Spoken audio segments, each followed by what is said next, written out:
Welcome to my persuasive research paper. This is James Anthony. My paper is Physical Education and Technology, a Pre-Service Teacher Induction.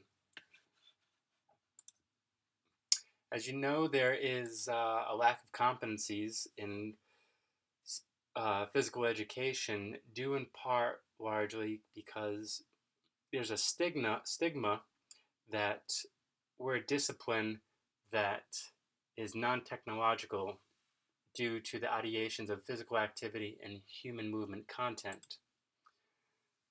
And also that there's a stigma of digital immigrants, much older PE teachers than the younger colleagues that are considered digital natives, which are the future generations of upcoming PE instructors. So what is cooperative learning?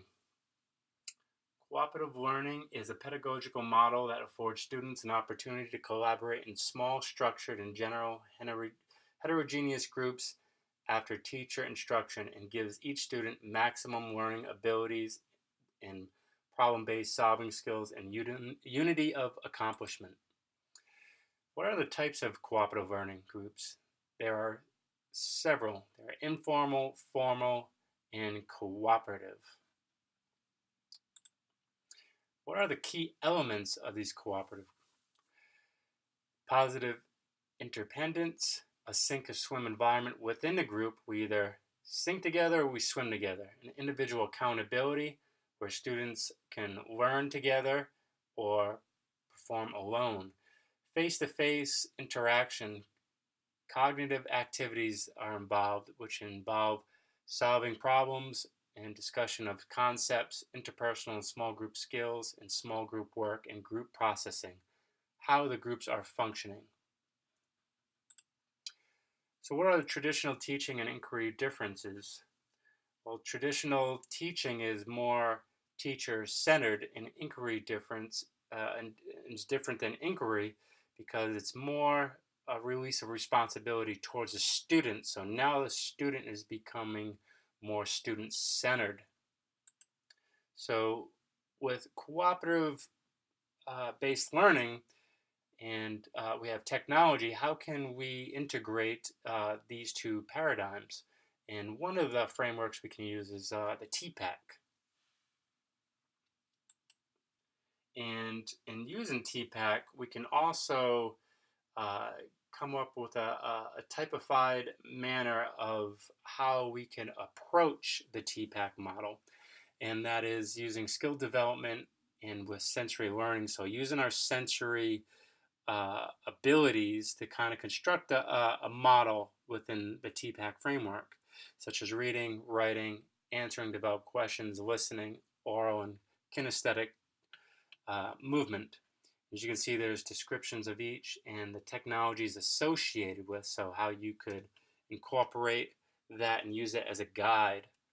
So we also have activities along with our sensory. So when there's an activity that comes up, say for instance our project, and we're constructing a project as a group, we're going to have a presentation to disseminate what we've learned.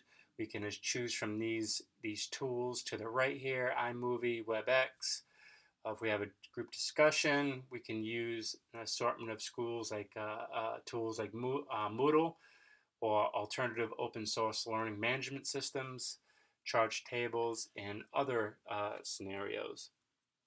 You can also use infographics such as the iPedagogy wheel and how we can help construct tools into our instructional curriculum.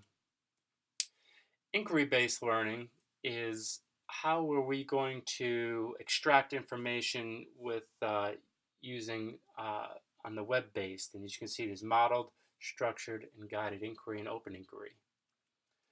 And using the personal digital inquiry framework, we can wonder, discover, collaborate, discuss, create, take action, analyze, and reflect.